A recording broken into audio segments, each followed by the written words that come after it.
How does firewalking help with the spiritual and meditative path? That's a wonderful question, because firewalking has occurred, of course, especially in the eastern parts of the world, for thousands of years. It was initially back to the cavemen. Fire was considered sacred and even godly, that there was a god of the fire. And then it was used for purification and for life force energy, and it was recognized as essential to the spiritual world. And then, of course, humans realized that they could become one with the fire. And the way we become one with the fire is to walk on the fire. And so the most important thing, and the reason we at the Light Institute use firewalking as a part of our intensives, is that it's a way of practicing the truth of who you are. That you are beyond what your mind can explain. Science cannot explain why it is that you can walk on fire. There is no scientific explanation that can be repeated that answers the question. And I've seen people walk across fire with canes and shoes. The rubber will melt. Difficulties will happen.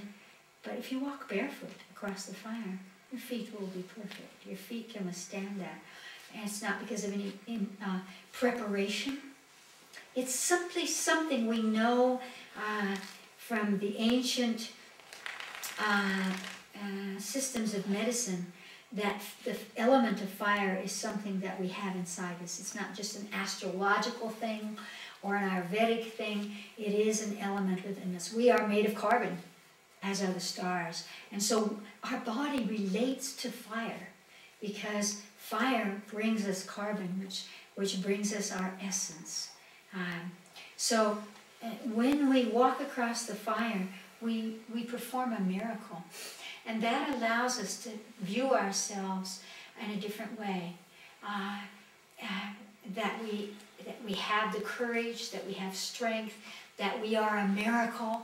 And once we have a flicker of, I can do this, then that echoes out in our emotional mind. It echoes out in our spiritual sense of purpose and influences other aspects of our lives. Well, if I can walk on fire, I can cure my disease. If I can walk on fire, I can change my life. Maybe I need to divorce. Maybe I need to allow my heart to open and relate. Maybe I need to change my job, whatever it is. Because we have experiences, we haven't talked about it, we haven't pretended it, we haven't done anything but truth. The body never lies. And this is why we do it. Because when you walk on fire, you did it. Nobody can push you across there. Nobody can hypnotize you. You did it.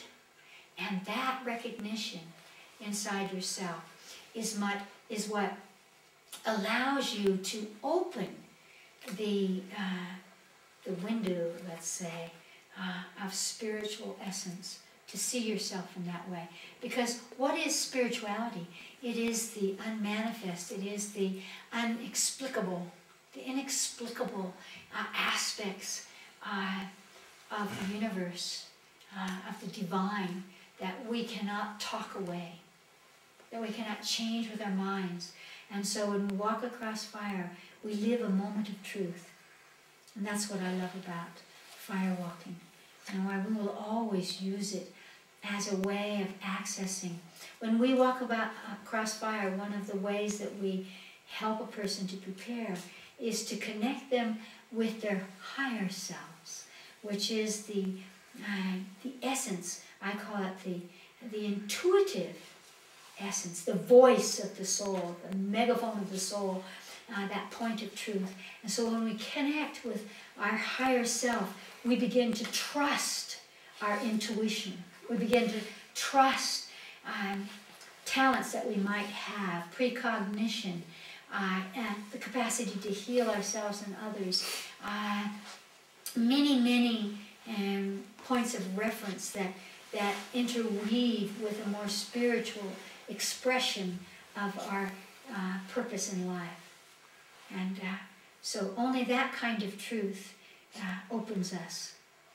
I like the fact that you mentioned in one of our talks about the spirituality and about the cleansing of the body, and how the little blister points even mark a kind of cleansing. Can you say more? And is the fire a kind of chi energy, but the cosmic chi of the earth and the cosmos run the chi of our body? That's very well said. I love that. But let me correct to say that most people never get any blisters. We call it a kiss if there's a little red spot that occurs. But if we get blisters or we get a little kiss, a little red spot, it's interesting that they always occur in a part of the foot that relates to a meridian or an organ in the body. That's why foot reflexology has so much validity, is that like the hands, the nerve centers in the foot reflex to all the organs and other parts of the body. So if there is a part that gets a little red spot or even a blister, and that's because that organ or that part of your body has been blocked. The energy has not been flowing there. And so we can really thank our feet for providing the stimulus, the fire for providing the stimulus through our feet to heal us. And it's really amazing how people will, you can get out a little chart and go, wow, that little spot, that's right on my heart meridian, or that's right into my brain, or that's in my eyes, or something like that. And then we can feel, again, which I think is so powerful, that our bodies are not hurting us, that our bodies are teaching us. In fact, when my higher self says the body never lies, it carries the brunt of the spirit. That means it will suffer the pain, or it will have the experience that we need to evolve. And so it's a gift. And we always want to thank our body. If you thank your body, you get a little red spot on the bottom of the foot, and you thank your body, you know what? That red spot will go away quite quickly. They usually do. It is wonderful how our body is like a constellation. Every organ reflexes to someplace else, tells its own story, means something. And we can hear our own truths through those parts of our bodies.